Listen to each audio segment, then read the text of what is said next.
ଖ୍ରୀଷ୍ଟଙ୍କ ଜଗରେ ସ୍ନେହର ଭାଇ ଭଉଣୀମାନେ ସମସ୍ତଙ୍କୁ ଜୟ ଯୀଶୁ ଏବଂ ଆତ୍ମିକ ଆହାର ଚ୍ୟାନେଲକୁ ଆପଣମାନଙ୍କୁ ସମସ୍ତଙ୍କୁ ସ୍ୱାଗତ କରେ। ଆଜି ପ୍ରଭୁଙ୍କର ବାକ୍ୟ ଶୁଣିବା ମନନ ଚିନ୍ତନ କରିବା ପାଇଁ ପ୍ରଭୁ ଆମମାନଙ୍କୁ ଆଉ ଥରେ ନୂଆ ସୁଯୋଗ ଦେଇଛନ୍ତି। ତେଣୁ ଆସନ୍ତୁ ଆମେ ଆଜି ଆରମ୍ଭ କରିବା। ଆଜିର ମୁଖ୍ୟ ପ୍ରସଙ୍ଗ ହେବ ତ୍ୟାଗ ଯେତେ ବଡ଼ ଆଶୀର୍ବାଦ ସେତେ ବଡ଼। ଆଉ ଥରେ କହୁଛି, ତ୍ୟାଗ ଯେତେ ବଡ଼ ଆଶୀର୍ବାଦ ସେତେ ବଡ଼। ତେବେ ଆସନ୍ତୁ ବାକ୍ୟ ପରିବେଷଣ ପୂର୍ବରୁ ଆମେ ସାଧୁ ଜହନ୍ଙ୍କ ପୁଣ୍ୟ ସୁସମାଚାରରୁ ଅଧ୍ୟାୟ 15 5 ପଦ ପଢ଼ିବା। ପଠିତ ବାକ୍ୟ ଉପରେ ପ୍ରାର୍ଥନା କରି ଆଜି ବାକ୍ୟ ପରିବେଷଣ ଆମେ ଆରମ୍ଭ କରିବା। ଆଜି ବାଇବେଲ ଯଦି ପାଖରେ ଅଛନ୍ତି ଆପଣମାନେ ଖୋଲନ୍ତୁ, ପଢ଼ିବା। ବାକ୍ୟଟି ଏହି ପ୍ରକାର ଲେଖାଯାଇଛି। ମୁଁ ଦ୍ରାକ୍ଷାଲତା, ତୁମେମାନେ ଶାଖା ପ୍ରଶାଖା ଅଟ। ଯେଉଁମାନେ ମୋ ଠାରେ ରହନ୍ତି ଏବଂ ମୁଁ ଯେଉଁମାନଙ୍କ ଠାରେ ରହେ ସେମାନେ ପ୍ରଚୁର ଫଳ ଧାରଣ କରନ୍ତି, କାରଣ ମୋ ବ୍ୟତୀତ ତୁମେମାନେ କିଛି କରିନପାର। ମହାପ୍ରଭୁଙ୍କର ସୁସମାଚାର, ଈଶ୍ୱରଙ୍କର ପ୍ରଶଂସା ମହିମା। ଆସନ୍ତୁ ଟିକେ ପ୍ରାର୍ଥନା କରିବା। ହେ ଦୟାମୟ ପରମେଶ୍ୱର, ଆମ ପ୍ରତି ଦୟା କର ପ୍ରଭୁ, କାରଣ ତୁମେ କହିଲ ଯେତେବେଳେ ସେ ପବିତ୍ର ଆତ୍ମା ତୁମ ନିକଟକୁ ଆସିବେ ସେହି ପବିତ୍ର ଆତ୍ମା ସମସ୍ତ ଶିକ୍ଷା ତୁମ ପ୍ରଦାନ କରିବେ। ସେହି ଆତ୍ମାକୁ ପ୍ରେରଣ କର ପ୍ରଭୁ। ଆଜି ମୁଖ୍ୟ ପ୍ରସଙ୍ଗ ଯାହା ତ୍ୟାଗ ଯେତେ ବଡ଼ ଆଶୀର୍ବାଦ ସେତେ ବଡ଼, ଏହି ବିଷୟ ଆମମାନଙ୍କୁ ଶିକ୍ଷା ଦେବା ପାଇଁ ପବିତ୍ର ଆତ୍ମା ପ୍ରେରଣ କର। ସେହି ପବିତ୍ର ଆତ୍ମା ହିଁ ଆଜି ମୋର ମୁଖ ଏବଂ ଜୀବ ଦେଇ କଥା କୁହନ୍ତୁ, ଯେପରି ଆମେ ଏହାକୁ ଶୁଣିବୁ, ମନନ ଚିନ୍ତନ କରି ଆମର ଆତ୍ମିକ ଜୀବନରେ ଆଗେ ଯାଇପାରୁ ସେ ଅନୁଗ୍ରହ ପ୍ରଦାନ କର। ପ୍ରଭୁ ଯୀଶୁଙ୍କ ନାମରେ ମାଆଙ୍କ ମାଧ୍ୟସ୍ଥ ଭିକ୍ଷା କରୁଛି, ଆମେନ୍। ତେବେ ସ୍ନେହର ଭାଇ ଭଉଣୀମାନେ, ଯାହା ମୁଁ କହିଲି ଆଜି, ଯାହାର ତ୍ୟାଗ ଯେତେ ବଡ଼ ତାର ଆଶୀର୍ବାଦ ସେତେ ବଡ଼। ବିନା ତ୍ୟାଗରେ ଆଶୀର୍ବାଦ ନାହିଁ, ଆଉ ବିନା ଆଶୀର୍ବାଦରେ ଆମେ କିଛି କରିନପାରୁ। କାରଣ ଆମେ ଯାହା ପଢ଼ିଲୁ, ଏବେ ଯୀଶୁ କହୁଛନ୍ତି ମୋର ଆଶୀର୍ବାଦ ବିନା ତୁମେ କିଛି କରିନପାରୁ। ଯଦି ପ୍ରଭୁଙ୍କର ଆଶୀର୍ବାଦ ଆମଠାରେ ନାହିଁ, ଆମେ ଦିନ ରାତ୍ର ଖଟିଲେ ମଧ୍ୟ ଆମକୁ ଅଭାବ ଗୁଡ଼େଇବ, ଅଣ୍ଟିବ ନାହିଁ। ଆମେ ଋଣଗ୍ରସ୍ତ ହେବ, କରଜ ପରେ କରଜ ହେବ। ଯଦି ପ୍ରଭୁଙ୍କର ଆଶୀର୍ବାଦ ନାହିଁ, ଦିନ ରାତି ପାଠ ପଢ଼ିଲେ ମଧ୍ୟ ଭଲ ନମ୍ବର ରଖି ପାସ୍ ହେବାଟା କଷ୍ଟ ହେବ। ଯଦି ପ୍ରଭୁଙ୍କର ଆଶୀର୍ବାଦ ନାହିଁ, ଆମେ ଦିନ ରାତି ପରିଶ୍ରମ କରି କୌଣସି ପ୍ରକାର ପ୍ରତିଯୋଗିତା ପରୀକ୍ଷାରେ ଚେଷ୍ଟା କରି ମଧ୍ୟ ଆମେ ଚାକିରି ବାକିରି ପାଇବାରେ ବିଫଳ ହେବାର ଆଶଙ୍କା ରହିଛି। ଆଉ ଯଦି ପ୍ରଭୁଙ୍କର ଆଶୀର୍ବାଦ ଅଛି ତାହେଲେ ଆମେ ସବୁକିଛି ପାଇପାରେ। ତେଣୁ ସେ ପ୍ରଭୁଙ୍କର ଆଶୀର୍ବାଦଟା ହେଲା ଆମ ପାଇଁ ବହୁତ ଦରକାର। କାରଣ ପ୍ରଭୁ ଯୀଶୁ କହିଲେ ଯେ ଈଶ୍ୱରଙ୍କର ଅନୁଗ୍ରହ ବିନା, ଯୀଶୁଙ୍କର ଆତ୍ମା ବିନା ଆମେ କିଛି କରିନପାରୁ। ତେବେ ଆଜି ଆମେ ଦେଖିବା ପ୍ରଭୁଙ୍କର ଅନୁଗ୍ରହ କେମିତି ପାଇବା ଏବଂ ବାଇବେଲ ଇତିହାସ, ବାଇବେଲରେ ପୁରାତନ ନୂତନରେ ଯେଉଁମାନେ ପ୍ରଭୁଙ୍କର ଅନୁଗ୍ରହ ପାଇ ଜୀବନରେ କିନ୍ତୁ ସଫଳତା ପାଇଛନ୍ତି ସେ ବିଷୟ ଆମେ ଟିକେ ଆଜି ସମୀକ୍ଷା କରିବା। ଆସନ୍ତୁ ଦେଖନ୍ତୁ ଆଦି ପୁସ୍ତକ 22 ଅଧ୍ୟାୟ 17 ପଦରେ ଏହି ପ୍ରକାର ଲେଖାଯାଇଛି। ଆବ୍ରାମକୁ ପରମେଶ୍ୱର କହିଲେ, ଅନେକ ଆଶୀର୍ବାଦରେ ମୁଁ ତୁମକୁ ଆଶୀର୍ବାଦିତ କରିବି ଓ ବହୁ ଗୁଣରେ ତୁମକୁ ବହୁ ଗୁଣିତ କରିବି, ଯେପରି ତୁମର ବଂଶଧର ଆକାଶର ତାରକା ପୁଞ୍ଜ ଏବଂ ସମୁଦ୍ର ବାଲି ସଦୃଶ ହେବ ଏବଂ ତୁମେ ବହୁ ଜନତାଙ୍କର ପିତା ହେବ। ସ୍ନେହର ଭାଇ ଭଉଣୀ, ଆବ୍ରାହମକୁ ପରମେଶ୍ୱର ଏତେ ବଡ଼ ଆଶୀର୍ବାଦ ଦେଉଛନ୍ତି, କାରଣ ସେ କହୁଛନ୍ତି ଯେ ମୁଁ ଅନେକ ଆଶୀର୍ବାଦରେ ତୁମକୁ ଆଶୀର୍ବାଦ କରିବି, ବହୁ ଗୁଣରେ ତୁମକୁ ବହୁ ଗୁଣିତ କରିବି, ଆକାଶର ତାରାପୁଞ୍ଜ ଭଳି ସମୁଦ୍ର ବାଲି ସଦୃଶ ତୁମର ବଂଶ ହେବେ। 100 ବର୍ଷ ପର୍ଯ୍ୟନ୍ତ ଆବ୍ରାହମଙ୍କର ସନ୍ତାନ ସନ୍ତତି ହେଇନଥିଲା, କିନ୍ତୁ ପରମେଶ୍ୱର ସେ ପ୍ରକାର ଆଶୀର୍ବାଦ ଦେଉଛନ୍ତି। ତେବେ ଆମେ ଦେଖିବା ପରମେଶ୍ୱର ଏତେ ବଡ଼ ଆଶୀର୍ବାଦ ଆବ୍ରାହମକୁ କାହିଁକି ଦେଲେ। ତାର କାରଣ ହେଲା, ଆପଣ ସମସ୍ତେ ଜାଣୁଛନ୍ତି ଯେ 100 ବର୍ଷ ବୟସରେ ଆବ୍ରାହମଙ୍କର ଏକମାତ୍ର ପୁତ୍ର ହେଲା ଇସାକ ନାମ ଦେଲେ। ଯେତେବେଳେ ଇସାକ 8-10 ବର୍ଷର ବାଳକ ଥିଲେ, ସେହି ସମୟରେ ପରମେଶ୍ୱର ପୁଣି କହିଲେ, ଆବ୍ରାହମ ଉଠ, ତୁମର ପୁଅକୁ ଧରି ମରିୟମ ପାହାଡ଼କୁ ଯାଇକି ତୁମେ ସେଠାରେ ତୁମର ପୁଅକୁ ବଳି ଭାବରେ ଉତ୍ସର୍ଗ କର। ଏବଂ ଆଜ୍ଞା ବହତା ହେଇ ଆବ୍ରାହମ ତାର ପୁଅକୁ ବଳି ଉତ୍ସର୍ଗ କରିବା ପାଇଁ ବେଦୀ ପାହାଡ଼ ଉପରକୁ ଗଲେ, ବେଦୀ ତିଆର କଲେ, କାଠ ସଜାଡ଼ିଲେ, ତାପରେ ତାର ହାତ ଗୋଡ଼ ବାନ୍ଧି ତାକୁ ଥୋଇଲେ, ହତ୍ୟା କରିବା ପାଇଁ ରେଡ଼ି ହେଲେ। ସାଙ୍ଗେ ସାଙ୍ଗେ ପରମେଶ୍ୱର କହିଲେ, ଆବ୍ରାହମ ତୁମର ହସ୍ତ ସେ ପିଲା ଉପରେ ପକାଅ ନାହିଁ, କାରଣ ଆମେ ଜାଣିଲୁ ଆଜି ତୁମେ କେତେ ବିଶ୍ୱସ୍ତ, କେତେ ଆଜ୍ଞାବହ। ଭାଇ ଭଉଣୀ, ଯେହେତୁ ଆବ୍ରାହମ ଏତେ ବଡ଼ ଆଶୀର୍ବାଦର କାରଣ, ଗୂଢ଼ ରହସ୍ୟ ହେଲା ସେ ତାଙ୍କର ଏକମାତ୍ର ପ୍ରିୟତମ ପୁତ୍ରକୁ ଉତ୍ସର୍ଗ କରିବା, ସମର୍ପଣ କରିବା ପାଇଁ କୁଣ୍ଠାବୋଧ ହେଲେ ନାହିଁ। ठीक से ही आम आदि पुस्तक 4:4-5 आम देखुचु कायनर नैवेद्य को परमेश्वर ग्रहण कले आशीर्वाद कले अथच आबेलर सॉरी भूल कहली आबेलर नैवेद्य को परमेश्वर ग्रहण कर आशीर्वाद कले कि कायनर नैवेद्य को ग्रहण कले कारण कौन अब्राहम जेहेतु प्रियतम पुत्र को समर्पण कले एवं आबेल मेसोपोलर सर्वप्रथम सर्व उत्कृष्ट जिनिस को समर्पण कले तेणु आबेल आशीर्वाद पाइले कि कायन अभिशप्त है आम सब कहानी जाचु हेले आम जीवन में आशीर्वाद पाइबा जो जाऊँ आम कि पाइबा आम कि त्याग करने पड़ो कि आशीर्वाद पाइबा को त्याग कि पाइबा कि देवाक पड़े बा कि आशीर्वाद पाइबा आमको कि त्याग करने पड़ो कौन त्याग कले आम आशीर्वाद सर्वाधिक अधिक पाइबा एवं मन आप प्रश्न है आपणकर प्रियतम विषय कौन आपणकर सर्वप्रथम सर्वोत्कृष्ट विषय कौन जदि आपने समर्पण करेंगे ईश्वर को नैवेद्य भाव समर्पण करेंगे ताहले आप प्रचुर आशीर्वाद पाइबे आप जीवन सफल हो शांति मुक्ति परित्राण सब सफल हो तेरे प्रश्न है आपणकर सबुठ प्रिय वस्तु कौन बा सर्वप्रथम बा सर्व उत्कृष्ट कौन स्नेहर भाई भणी मैंने प्रत्येक मनुष्यर 3टा विषय सबुठ प्रिय विषय एवं सर्वप्रथम सर्व उत्कृष्ट कारण से 3टा विषय है खाद्य निद एवं संभोग संभोगर अर्थ है स्त्री पुरुष सहवास करने सहवास करने संभव कहुए जो मैंने खाद्य एवं निद एवं ये जो संभोग परित्याग कर ईश्वर चरण तले बसी प्रार्थना उपासना करते से अपने आशीर्वाद करें खाद्य छाड़ी आम प्रभु पाखे बसी प्रार्थना करने को आम कह उपवास एवं जी उपवास करे आम त्यागी कहूँ निद को छाड़ी जो मैंने प्रभु चरण बसी प्रार्थना करते कहूँ उजागर आ जो मैंने उजागर प्रार्थना करते निद को जागी करते जागी कहू जोगी कहू एवं जो मैंने स्त्री सेज व स्वामी सेज छाड़ी प्रभु पाखे राति सारा बसी प्रार्थना करते कहूँ आम उजागर से ब्रह्मचारी त्यागी से आम ब्रह्मचारी से आम फादर सिस्टर मैंने कही था तेणुक खाद्य छाड़ा निद छाड़ा कारण आम हे तो खाइबाटा दिने गोटे दिन 2 दिन न खाई रही पार कि गोटे दिन न शोई रहा कष्ट हम एगुड़ा 3टा जिनस खाद्य निद एवं संभोग सेजर स्त्री स्वामी स्त्री सेज ये 3टा छाड़ी जी त्याग जदि करवा आम पृथ्वी को जय कर मंद आत्मा छाड़ी मंद आत्मार पापा आमको छुई पार तेज स्नेहर भाई मैंने आस देखा आम ये जो कहली मु खाद्य पेय छाड़ा निद छाड़ा एवं संभोग बा सहवास छाड़ी जदि आम प्रभु को चरण तले बसी पार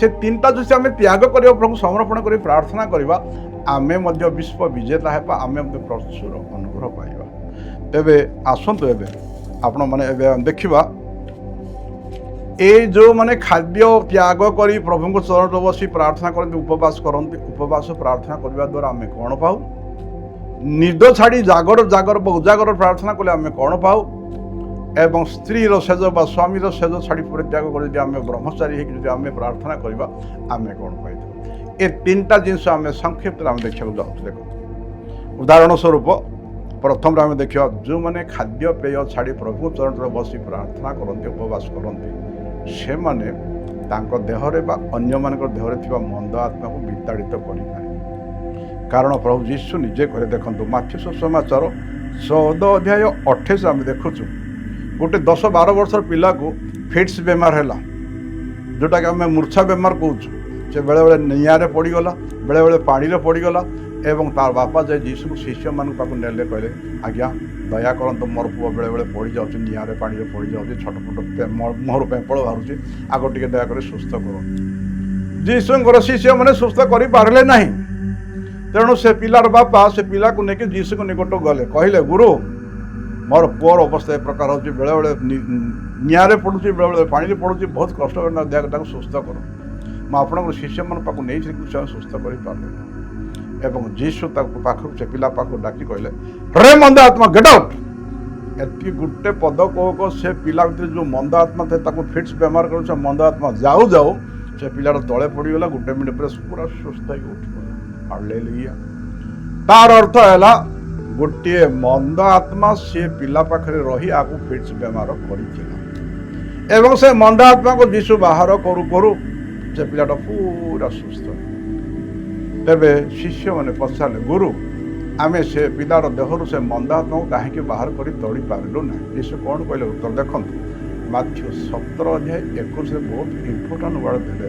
ଆଉ ଥରେ ୱାର୍ଡ କହୁଛି ମୁଁ, ମାଥ୍ୟୁ 17:21 ସେ ଯୀଶୁ କହିଲେ, ପ୍ରାର୍ଥନା ଏବଂ ଉପବାସ ବିନା ଏ ପ୍ରକାର ମନ୍ଦା ଆତ୍ମାକୁ ବିତାଡ଼ିତ କରାଯାଇପାରିବ ନାହିଁ। ଆଉ ଥରେ କହୁଛି ମୁଁ, ପ୍ରାର୍ଥନା ଉପବାସ ବିନା ମନ୍ଦା ଆତ୍ମାକୁ ଏ ଜାତିର ମନ୍ଦା ଆତ୍ମାକୁ ତଡ଼ା ଯାଇପାରିବ ନାହିଁ। ହେଲେ ମୁଁ ଏ ଗୋଟିଏ ଦୃଷ୍ଟାନ୍ତ ଦେଲି, କିନ୍ତୁ ଆହୁରି ଅନେକ ଦୃଷ୍ଟାନ୍ତ ଅଛି। ମାଥ୍ୟୁ ସୁସମାଚାର ଆପଣଙ୍କର 12:22, ମାଥ୍ୟୁ ସୁସମାଚାର 9:33 ମଧ୍ୟ ଗୋଟେ ଲୋକ ଅନ୍ଧ ବି ଥିଲା, ମୂକ ବି ଥିଲା। ଯୀଶୁ ତାଠାରୁ ମନ୍ଦା ଆତ୍ମା ବାହାର କରୁ କରୁ ତାର ମୁହଁ ବି ଖୋଲିଗଲା, ଆଖି ବି ଖୋଲିଗଲା। ଏବଂ ଲୁକ୍ 13:12 ଏବଂ 16 ଦେଖୁଛୁ, ଗୋଟେ ସ୍ତ୍ରୀ ଲୋକ ସିଧା ହିଁ ଚାଲି ପାରୁନ, ଖାଲି କୁଜା ଏମିତି ବେଣ୍ଡ ହେଇକି ଚାଲୁଥିଲା। ଯୀଶୁ ତାକୁ ତିରସ୍କାର କରି ସେ ମନ୍ଦ ବାହାର କରୁ କରୁ ଗେଲାଟ ବୋଲି ବାହାର କରୁ କରୁ ସେ ନାରୀ ମଧ୍ୟ ସାଙ୍ଗେ ସାଙ୍ଗେ ଠିଆ ହିଁ ଚାଲିଲା, ଭଲ ସୁସ୍ଥ ସବଳ ହେଇଗଲା। ତାର ଅର୍ଥ ହେଲା ଆମର ରୋଗ ବ୍ୟାଧିର କାରଣ ହେଲା ଗୋଟେ ଗୋଟେ ମନ୍ଦ ଆତ୍ମା ଭିତରେ ଥାଇ ଆମକୁ କାହାକୁ ତ ବିକଳାଙ୍ଗ କରୁଛି, କାହାକୁ ଅନ୍ଧ କରୁଛି, କାହାକୁ ମୂକ କରୁଛି, କାହାକୁ କେମ୍ପା କରୁଛି, କାହାକୁ ପୂଜା କରିଦେଉଛି। ଏବଂ ଏ ମନ୍ଦ ଆତ୍ମାକୁ ବାହାର କରିଦେବା କ୍ଷଣି ଆମେ ପୁରା ସୁସ୍ଥ ହେଉଛୁ। ଖାଲି ସେତିକି ନୁହଁ, ମାର୍କ ସୁସମାଚାର 5:9 ଏବଂ 13 ଗୋଟେ ଯୁବକ ଦେହରେ ଅନେକ ମନ୍ଦାତ୍ମା ଥିଲେ ଏବଂ ସେ ଉଲଗ୍ନ ହିଁ ବୁଲୁଥିଲା, ମଶାଣିରେ ବୁଲୁଥିଲା, ଗୁଜିଆ ଗୁଜିଆ ଧାରୁଆ ଧାର ପଥର ଦେହକୁ କଟେ ହେଉଥିଲା, ଚିତ୍କାର କରୁଥିଲା। ଆଉ ଗାଁକୁ ଆସିଲେ ସେମାନଙ୍କୁ କବାଟ ଝରକା ସମସ୍ତେ ବନ୍ଦ ଥିଲେ, କାରଣ ତାକୁ ଲୁହାର ଚେନ୍ରେ ବାନ୍ଧିବାକୁ ସେ ଛିଣ୍ଡେଇକି ପଡ଼ୁଥିଲା, ବହୁତ ଶକ୍ତିଶାଳୀ ଥିଲା। ଯୀଶୁ ଦିନେ ସେ ବାଟ ଦେଇ ଯାଉଥିଲେ, ଯୀଶୁକୁ ଦୂର ଦେଖି ସେ ପିଲାଟା କହିଲା, ସେ ଯୁବକ କହିଲା, ହେ ପରାତ୍ପରଙ୍କର ପୁତ୍ର ଯୀଶୁ, ତୁମେ ମୋ ଆଡ଼କୁ କାହିଁକି ଆସୁଛ, ମୋତେ ଯନ୍ତ୍ରଣା ଦେବାକୁ ଆସୁଛ? ମିନତି କରୁ। ଯୀଶୁ ପଚାର, ତୁମର ନାମ କ'ଣ? ସେ କହିଲା, ମୋର ନାମ ବାହିନୀ। ଅର୍ଥାତ୍ ତାଙ୍କ ପାଖରେ ଅନେକ ମନ୍ଦା ଆତ୍ମା ଥିଲା। ଏବଂ ସେଇ ମନ୍ଦା ଆତ୍ମା ଥାଏ, ସେ ଯୁବକ କହିଲା, ହେ ପ୍ରଭୁ ଆମକୁ ଦୟା କର, ଅନ୍ତତଃ ଘୁଷୁରୀ ପଲ ଭିତରେ ପ୍ରବେଶ କରିବାକୁ ସୁଯୋଗ ଦିଅ। ଯୀଶୁ କହିଲେ, ଯାଅ। ଯାଅ ବୋଲୁ ବୋଲୁ ସେ ଯୁବକ ଦେହ ଭିତରେ ଯେତେଟା ମନ୍ଦା ଆତ୍ମା ଥିଲେ ସେ ଘୁଷୁରୀ ପଲ ଭିତରେ ପଶିଲେ, ଘୁଷୁରୀ ପଲ ପାଣିରେ ବୁଡ଼ି ସବୁ ମରିଗଲେ। ବାଇବେଲରେ ଲେଖା ହେଇଛି, ମାର୍କ 5:13 ଲେଖା ହେଉଛି, ଘୁଷୁରୀ ପଲର ସଂଖ୍ୟା ହେଲା 2000 ଥିଲା। ଗୋଟେ ମନ୍ଦ ଆତ୍ମା ଯଦି ଗୋଟେ ଘୁଷୁରୀ ଭିତରେ ପ୍ରବେଶ କରିବ, ତାହାର ଗଣିତ ଭାବରେ ହିସାବ କଲେ ଏ ଯୁବକ ଦେହରେ 2000 ମନ୍ଦ ଆତ୍ମା ଥିବାରୁ ତାକୁ ଲୁହାରେ ଚେନ୍ରେ ବାନ୍ଧି ଛିଣ୍ଡେଇକି ପଡ଼ୁଥିଲା। ଏବଂ ଯୀଶୁ ତାକୁ କହିଲେ, ଯାଅ ବୋଲୁ ବୋଲୁ ସେ ସବୁଯାକ ମନ୍ଦ ଆତ୍ମା ଗଲେ, ସେ ଲୋକଟା ବି ତଳେ ପଡ଼ିଗଲା। ସାଙ୍ଗେ ସାଙ୍ଗେ 2 ମିନିଟ୍ ପରେ ଆଉ ଥରେ ପୁରା ସୁସ୍ଥ ହୋଇ ଉଠି ଯୀଶୁକୁ ଅନୁକରଣ କଲେ। ହାଲେଲୁୟା। ଏଥିରୁ ଆମେ ଶିଖିବାକୁ ପାଉଛୁ ଯେ ଆମ ଜୀବନର ଅନେକ ରୋଗ ବେମାର, ଆମ ଜୀବନର ଅନେକ ବିକଳାଙ୍ଗ ରୋଗ ଜୀବାଣୁ ଦ୍ୱାରା ନ ହୋ, କୀଟାଣୁ ଦ୍ୱାରା ନାହିଁ, କି ଭୂତାଣୁ ଦ୍ୱାରା ନାହିଁ, ଗୋଟେ ଗୋଟେ ମନ୍ଦ ଆତ୍ମା ଆମ ଭିତରେ ଥାଇ ସେ ପ୍ରକାର ବେମାର କରେ। ଏଭଳି ଯେ ଆମର ଦୁଶ୍ଚରିତ୍ର, ଆମର ଖରାପ ସ୍ୱଭାବ ପାଇଁ ମଧ୍ୟ ଗୋଟେ ଗୋଟେ ମନ୍ଦ ଆତ୍ମା ଦାୟୀ। ଯେଉଁମାନେ ତୁଚ୍ଛା ତୁଚ୍ଛା ରାଗନ୍ତି, ବ୍ୟଭିଚାରୀ ହୁଅନ୍ତି, ମଦୁଆ ହୁଅନ୍ତି, ବିଡ଼ି ପିଅନ୍ତି ବା ବିଭିନ୍ନ ଦୁର୍ଗୁଣ ଥାଏ, ଏ ପ୍ରତ୍ୟେକ ଆମର ଦୁର୍ଗୁଣ ପାଇଁ ବା ଦୁଶ୍ଚରିତ୍ର ପାଇଁ ମଧ୍ୟ ଗୋଟେ ଗୋଟେ ମନ୍ଦ ଆତ୍ମା ଦାୟୀ। ତେଣୁ ଆମେ ଯଦି ମନ୍ଦ ଆତ୍ମାକୁ ଆମର ଦେହରୁ ବା ଅନ୍ୟମାନଙ୍କ ଦେହରୁ ବାହାର କରି ଦେଇପାରିବା, ଆମେ ପୁରା ସୁସ୍ଥ ହେବା, ଆମେ ସୁନା ପିଲା ହେବା। ପ୍ରଶ୍ନ ଉଠିଲା, ଏ ମନ୍ଦ ଆତ୍ମାକୁ ତଡ଼ିବା କେମିତି? ମନ୍ଦ ଆତ୍ମାକୁ ବାହାର କରିବା ପାଇଁ ଅନ୍ୟ କୌଣସି ବାଟ ନାହିଁ, କି କୌଣସି ଟେକ୍ନିକ୍, କି କୌଣସି ମେସିନ୍ ନାହିଁ, କି କୌଣସି ମେଡ଼ିସିନ୍ ନାହିଁ। ଗୋଟିଏ ମାତ୍ର ରାସ୍ତା ତାର ଅଛି। ଯୀଶୁ ଯାହା କହିଲେ ମାଥ୍ୟୁ 17:21 କହିଲେ, ପ୍ରାର୍ଥନା ଏବଂ ଉପବାସ ବିନା ମନ୍ଦ ଆତ୍ମାକୁ ବିତାଡ଼ିତ କରାଯାଇପାରିବ ନାହିଁ। ତାର ଅର୍ଥ ଆମେ ଯଦି ସୁସ୍ଥ ସବଳ ହେବାକୁ ଚାହୁଁଛୁ, ଉପବାସର ପ୍ରାର୍ଥନା ଶକ୍ତିର ପ୍ରଭାବ ଫଳ ହେଲା ଏହା ଯେ ଆମେ ଉପବାସ ପ୍ରାର୍ଥନା କରିବା ଦ୍ୱାରା ଆମ ଦେହରୁ ଅନ୍ୟମାନଙ୍କର ପଡ଼ୋଶୀମାନଙ୍କ ଦେହରେ ଥିବା ମନ୍ଦ ଆତ୍ମା ବାହାର କରିପାରିବ। ସେଥିପାଇଁ ପ୍ରଭୁ ଯୀଶୁ ମାଥ୍ୟୁ 4:1-4 ଆମେ ଦେଖୁଛୁ, ଯୀଶୁ ମୋତେ ସାରା ରାତି 40 ଦିନ 40 ଉପବାସ ପ୍ରାର୍ଥନା କଲେ, ଶୈତାନର ସମସ୍ତ ପରୀକ୍ଷାକୁ ଜୟ କଲେ ଏବଂ ପୃଥିବୀ ସାରା ସମସ୍ତଙ୍କ ଦେହରୁ ମନ୍ଦ ଆତ୍ମା କାଢ଼ିବା ପାଇଁ ଶକ୍ତି ଯୀଶୁ ପାଇଲେ ଉପବାସ ପ୍ରାର୍ଥନା କଲେ। ମଶା ମଧ୍ୟ 40 ଦିନ ପ୍ରାର୍ଥନା କଲେ ଏବଂ ସମୁଦ୍ରକୁ 2 ଭାଗ କରିବାକୁ ମଧ୍ୟ ଶକ୍ତି ପାଇଲେ। ତେବେ ସ୍ନେହର ଭାଇ ଭଉଣୀମାନେ, ଏହା ହେଲା ଉପବାସ ପ୍ରାର୍ଥନାର ଶକ୍ତି। ଦ୍ୱିତୀୟ କଥା ହେଲା, ଉଜାଗର ପ୍ରାର୍ଥନାର ମୂଲ୍ୟ କ'ଣ ଅଛି? ଆମେ ନିଦ ଛାଡ଼ି ଯଦି ପ୍ରାର୍ଥନା କରିବା ତାର ଫଳ କ'ଣ ପାଇବା ଦେଖନ୍ତୁ। ଏବେ ଆମେ ଦେଖିବା ସେଇ ଯେ ଆପଣଙ୍କର ମାଥ୍ୟୁ ସୁସମାଚାର 14:23-25। ମାଥ୍ୟୁ ସୁସମାଚାର 14ରେ ଆମେ ଦେଖୁଛୁ, ଯୀଶୁ 5 ଖଣ୍ଡ ରୁଟି 2 ଖଣ୍ଡ ମାଛକୁ ବହୁଗୁଣିତ କରି 5000 ଲୋକ ଦେଲେ ଏବଂ 12 କୁଣ୍ଡି ବଳକା ହେଲା। ଯେ ଏ ପ୍ରକାର ଆଶ୍ଚର୍ଯ୍ୟ କର୍ମ ଭାବରେ କଲା ପରେ ପ୍ରଭୁ ଯୀଶୁ ଶିଷ୍ୟମାନଙ୍କୁ କହିଲେ ଡଙ୍ଗାରେ ବସି ତୁମେ ନଦୀ ସମୁଦ୍ର ଆରପଟେ ଯାଅ, ଲୋକମାନଙ୍କୁ ଘରକୁ ଯିବା ପାଇଁ ପଠାଇଦେଲେ ଏବଂ ଯୀଶୁ ନିଜେ ପାହାଡ଼ ଉପରୁ ଗଲେ ରାତି ସାରା ପ୍ରାର୍ଥନା। ଏବଂ ମାଥ୍ୟୁ 14:23-25 ଦେଖନ୍ତୁ ସେଇଠି ରାତି 3ଟା ବେଳେ ଯୀଶୁ ସମୁଦ୍ର ଉପରେ ଚାଲି ଚାଲି ଶିଷ୍ୟଙ୍କ ନିକଟକୁ ଆସିଲେ। ପୃଥିବୀ ଇତିହାସରେ କେହି ମଧ୍ୟ ସମୁଦ୍ରରେ ପାଣି ଚାଲି ନାହାନ୍ତି। ତେଣୁ ସ୍ନେହର ଭାଇ ଭଉଣୀମାନେ, କିନ୍ତୁ ପ୍ରଭୁ ଯୀଶୁ ଆଜି ପାଣିରେ ଚାଲି ଚାଲି ଆସୁଛନ୍ତି। ଏ ଯେଉଁ କାରଣ ଯୀଶୁ ସାରା ରାତି ଉଜାଗର ପ୍ରାର୍ଥନା ଯେଉଁ ଶକ୍ତି ପାଇଲେ, ସମୁଦ୍ରରେ ଚାଲିବା ପାଇଁ ବଳ ପାଇଲେ। ଏବଂ ଯୀଶୁ ଆସୁ ଆସୁ ଡଙ୍ଗାରେ ତାଙ୍କର ପାଦ ଦେଉ, ଯୀଶୁ ଶିଷ୍ୟମାନଙ୍କୁ ଡଙ୍ଗାରେ ପାଦ ଦେଉ ଦେଉ ସେଇ ମାଥ୍ୟୁ 14:32 ଲେଖା ହେଇଛି, ପବନ ଝଡ଼ ତୋଫାନ ପୁରା ଶାନ୍ତ ହୋଇଗଲା।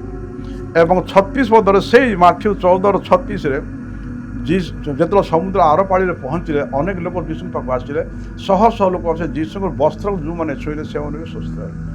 ମନେ ଦେଖନ୍ତୁ, ଏବେ ଉଜାଗର ପ୍ରାର୍ଥନା କରିବା ଦ୍ୱାରା ଅନେକ ଆଶ୍ଚର୍ଯ୍ୟ କର୍ମ ସାଧନ ହୁଏ। ଯୀଶୁ ଉଜାଗର ପ୍ରାର୍ଥନା କରିବା ଦ୍ୱାରା ସମୁଦ୍ର ଉପରେ ଚାଲିବାର ଶକ୍ତି ପାଇଲେ।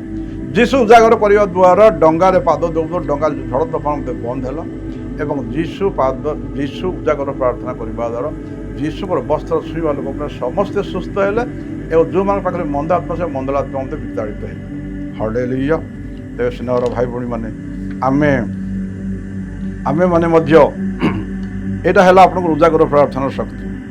ଏବଂ ତୃତୀୟ ବିଷୟ ଆମର ତୃତୀୟ ତ୍ୟାଗ ହେଲା ଯେଉଁ ସମ୍ଭୋଗ ପରିତ୍ୟାଗ ବା ସ୍ତ୍ରୀ ବା ପୁରୁଷର ସେଜ ଛାଡ଼ି ଯଦି ଆମେ ପବିତ୍ର ଜୀବନ ବୈରାଗୀ ଜୀବନ ବା ବୈରାଗୀ ଜୀବନ ଯାପନ କରିବା, ତାହେଲେ ଆମେ କ'ଣ ପାଇବା? ସ୍ନେହର ଭାଇ ଭଉଣୀମାନେ, ଯେଉଁମାନେ ବିବାହ ନ ହେଇ ଦାମ୍ପତ୍ୟ ଜୀବନ, ସେମାନେ ଯେଉଁମାନେ ପବିତ୍ର ଜୀବନ ଯାପନ ବା ବୈରାଗୀ ଜୀବନ ବ୍ରହ୍ମଚାରୀ ଜୀବନ ଯାପନ କରନ୍ତି, ସେମାନଙ୍କୁ ପରମେଶ୍ୱର ବାଇବେଲର ଗୂଢ଼ ବିଷୟ ବା ସ୍ୱର୍ଗର ଗଭୀର ରହସ୍ୟକୁ ପ୍ରକାଶନ କରିବା ପାଇଁ ଶକ୍ତି ସେମାନଙ୍କୁ ଦିଆଯାଏ। ଉଦାହରଣ ସ୍ୱରୂପ ପ୍ରେରିତ ଜହନ ଏବଂ ସାଧୁ ପାଉଲ, ଏମାନେ ବିବାହ ହେଇନଥିଲେ, ସେମାନଙ୍କ ସ୍ତ୍ରୀ ନଥିଲା। ସେଥିପାଇଁ ପ୍ରକାଶିତ ବାକ୍ୟ କାହାକୁ ଦିଆଗଲା? ପ୍ରେରିତ ଜହନ ଯେହେତୁ ଅବିବାହିତ ଥିଲେ, ସବୁ ବ୍ରହ୍ମଚାରୀ ଥିଲେ, ତେଣୁ ଭବିଷ୍ୟତର ସମସ୍ତ ବିଷୟ ବା ବାଇବେଲର ଗଭୀର ରହସ୍ୟକୁ ପ୍ରକାଶନ କରିବା ପାଇଁ ପ୍ରେରିତ ଜହନକୁ ପ୍ରକାଶନ ଶକ୍ତି ପ୍ରଦାନ କରାଗଲା ଏବଂ ସାଧୁ ପାଉଲକୁ ମଧ୍ୟ ସେ ପ୍ରକାର ଶକ୍ତି ପ୍ରଦାନ କରିଥିଲା। ଏବେ ସ୍ନେହର ଭାଇ ଭଉଣୀ, ଆପଣ ଜାଣୁଥିବେ, ଏବଂ ବିବାହ ନ ହେବାଟା ପାପ ନାହିଁ। କାରଣ ମାଥ୍ୟୁ 19:10-11-12 ପ୍ରଭୁ କହିଲେ ଯେ ଯେଉଁମାନେ ବିବାହ ଅଛନ୍ତି ବିବାହ ହୁଅନ୍ତୁ, ଯେଉଁମାନେ ବିବାହ ନ ହେଇ ରହିପାରୁଛନ୍ତି ଆହୁରି ଭଲ, କିନ୍ତୁ ଯେଉଁମାନେ ପାରିବେ ସେମାନେ ବିବାହ ନ ହେଇକି ରୁହନ୍ତୁ ବୋଲି କହିଲେ। ତେଣୁ ଯେଉଁମାନେ ସ୍ୱର୍ଗରାଜ୍ୟ ପାଇଁ ବୋଲି, ପ୍ରଭୁଙ୍କ ପାଇଁ ବୋଲି ସେମାନେ ଆଜି ତ୍ୟାଗ ସ୍ତ୍ରୀ ଛାଡ଼ିଛନ୍ତି ବା ପୁରୁଷ ଛାଡ଼ିଛନ୍ତି ବା ପବିତ୍ର ଜୀବନ, ଉଦାହରଣ ସ୍ୱରୂପ ଫାଦର ମାନେ ସିଷ୍ଟମରେ ବିବାହ ହୁଅନ୍ତି ନାହିଁ, ସେମାନେ ତାଙ୍କର ଦାମ୍ପତ୍ୟ ଜୀବନ ନାହିଁ, ସେମାନେ ବାଇବେଲର ଗଭୀର ଅର୍ଥ ବୁଝିବା ଶକ୍ତି ପାଇବେ, ସ୍ୱର୍ଗରାଜ୍ୟର ଗୂଢ଼ ରହସ୍ୟ ପ୍ରକାଶନ କରିବା ପାଇଁ ସେମାନେ ପ୍ରକାଶିତ ଶକ୍ତି ପାଇବେ। ତେବେ ସ୍ନେହର ଭାଇ ଭଉଣୀମାନେ, ଏବଂ ଏବେ କଥା ହେଲା ଆମର ଉପଦେଶକ 4:12 ଲେଖାଯାଇଛି ଯେ ଯେଉଁ କାଠ ବିଡ଼ାକୁ ଦଉଡ଼ିର 3 ସ୍ତର କରି ବନ୍ଧା ଗଲେ ସେ ବିଡ଼ାକୁ ସହଜରେ ଛିଣ୍ଡିବାଟା ସମୟ ସେ ବିଡ଼ା କେବେ ଛିଡ଼ିବ ନାହିଁ। 3ଟା ଦଉଡ଼ି ବା 3 ସ୍ତରର ଦଉଡ଼ି ଯେଉଁ ଜାଗାକୁ ଯେଉଁ କାଠକୁ ବନ୍ଧା ହେଇଥିବ ସେ ବିଡ଼ାଟା କେବେ ଛିଣ୍ଡିବାର ନାହିଁ, ଅତୁଟ ରହିବ। ଠିକ୍ ସେଇଭଳି ଏଇ ଯେଉଁ 3ଟା ଦାନ, 3ଟା ତ୍ୟାଗ, କ'ଣ କ'ଣ? ଖାଦ୍ୟ ତ୍ୟାଗ ଗୋଟେ, ନିଦ ତ୍ୟାଗ ଗୋଟେ, ସମ୍ଭୋଗ ତ୍ୟାଗ। ଏ 3ଟା ଜିନିଷ ଯେଉଁମାନେ ଛାଡ଼ିକି ପ୍ରଭୁଙ୍କ ପାଖରେ ବସିବେ ସେମାନେ ହେଲେ ବିଶ୍ୱ ବିଜେତା ହେବେ ଏବଂ ମନ୍ଦ ଆତ୍ମା ଛାଡ଼ିକି ମନ୍ଦ ଆତ୍ମାର ବାପା ଶୈତାନ ମଧ୍ୟ ଛୁଇଁପାରିବ ନାହିଁ। ସ୍ନେହର ଭାଇ ଭଉଣୀମାନେ, ଆଉ ଖୁସିର ବିଷୟ ହେଲା ଏ ଯେଉଁ ରାତି ଉଜାଗର ପ୍ରାର୍ଥନା ଜାଗାରେ ଯେଉଁ ଜାଗାରେ ହଉ ଉଜାଗର ପ୍ରାର୍ଥନାରେ ହିଁ ଏକାଥରକୁ ଏ 3ଟା ପ୍ରିୟ ବିଷୟକୁ ଆମେ ଛାଡ଼ି ପାରୁଛୁ। ତାର ଅର୍ଥ ହେଲା ଯେଉଁଠି ଜାଗାରେ ଉଜାଗର ପ୍ରାର୍ଥନା ସନ୍ଧ୍ୟା 6ରୁ ସକାଳ 6 କି 4ଟା 5 ପ୍ରାର୍ଥନା ହେଉଥିବ, ସେମାନେ କେବେ ଖାଇକି ବସିବେ ନାହିଁ, ସେମାନେ ଅନିଦ୍ରା ହେଇ ରହିବେ ଏବଂ ସେମାନେ ସ୍ତ୍ରୀର କିମ୍ବା ସ୍ୱାମୀର ସେଜ ଛାଡ଼ିକି ଆସିବେ। ଏ 3ଟା ପ୍ରିୟତମ ବସ୍ତୁ ଛାଡ଼ିକି ଉଜାଗର ପ୍ରାର୍ଥନା ବସିବା ଦ୍ୱାରା ସେଥିପାଇଁ ଉଜାଗର ପ୍ରାର୍ଥନାରେ ସର୍ବାଧିକ ଆଶୀର୍ବାଦ ରହିଛି। ତେଣୁ ମୁଁ କହିବାର ଅର୍ଥ ହେଲା, ଏବଂ ସେଥିପାଇଁ ଲେଖାଯାଇଛି ସାମ ସଙ୍ଗୀତ 84:10 ପଦରେ, ସାମ ସଙ୍ଗୀତ ଅଧ୍ୟାୟ 84 ପଦ ସଂଖ୍ୟା 10 ଲେଖାଯାଇଛି, ଅନ୍ୟତ୍ର 1000 ଦିନ ରହିବା ଅପେକ୍ଷା ଈଶ୍ୱରଙ୍କ ପାଖରେ ଗୋଟିଏ ଦିନ ବା ଗୋଟିଏ ରାତି ରହିବାଟା ସର୍ବ ଉତ୍ତମ। ତାର ଅର୍ଥ ହେଲା ଯେତେବେଳେ ଉଜାଗର ପ୍ରାର୍ଥନା କରୁଛୁ ଆମେ ଦିବ୍ୟ ପ୍ରସାଦକୁ ଉତ୍ତୋଳନ କରାହେଉଛି ଏବଂ ଦିବ୍ୟ ପ୍ରସାଦ ଉତ୍ତୋଳିତ ଦିବ୍ୟ ପ୍ରସାଦ ସାମ୍ନାରେ ବସିକି ଆମେ ରାତି ସାରା ଉଜାଗର ହେଇକି ପ୍ରାର୍ଥନା କରୁଛୁ, ଖାଦ୍ୟ ଛାଡ଼ି ନିଦ ଛାଡ଼ି ସମ୍ପର୍କ ଛାଡ଼ି ପ୍ରାର୍ଥନା କରୁଛୁ। ଏହାଦ୍ୱାରା ହିଁ ସର୍ବାଧିକ ଆଶୀର୍ବାଦ ଆମ ଜୀବନରେ ପାଇବା। ତେଣୁ ସିନେମାର ଭାଇ ଭଉଣୀମାନେ, এই ଉଜାଗର ପ୍ରାର୍ଥନା କରିବା ଦ୍ୱାରା କ'ଣ ଲାଭ ମିଳୁଛି, ତାର ମୂଲ୍ୟ କ'ଣ ଅଛି, ତାର ଉଜାଗର ପ୍ରାର୍ଥନା କଲେ କ'ଣ ଫଳ ମିଳିବ, ଉଜାଗର ପ୍ରାର୍ଥନା କେମିତି କରାହେଇଥିଲା, କରିକି କେଉଁମାନେ ଲାଭ ପାଇଛନ୍ତି, ସେଇ ବିଷୟରେ ରାତି ସାରା ପ୍ରାର୍ଥନା କେମିତି ଯୀଶୁ କରୁଥିଲେ, ରାତି ଉଜାଗର ପ୍ରାର୍ଥନାର ମୂଲ୍ୟଟା, ତାର ତାତ୍ପର୍ଯ୍ୟ କ'ଣ, ତାକୁ ମୁଁ ଆପଣମାନଙ୍କୁ ଭଲ୍ୟୁମ୍ 2ରେ କହିବି। ଏ ଭଲ୍ୟୁମ୍ 1ରେ ଆପଣମାନେ ଭଲ ଭାବରେ ଶୁଣିଛନ୍ତି ବୋଲି ମୁଁ ସମସ୍ତଙ୍କୁ ଧନ୍ୟବାଦ ଦେଇ ରହିଲି। ଜୟ ଯୀଶୁ।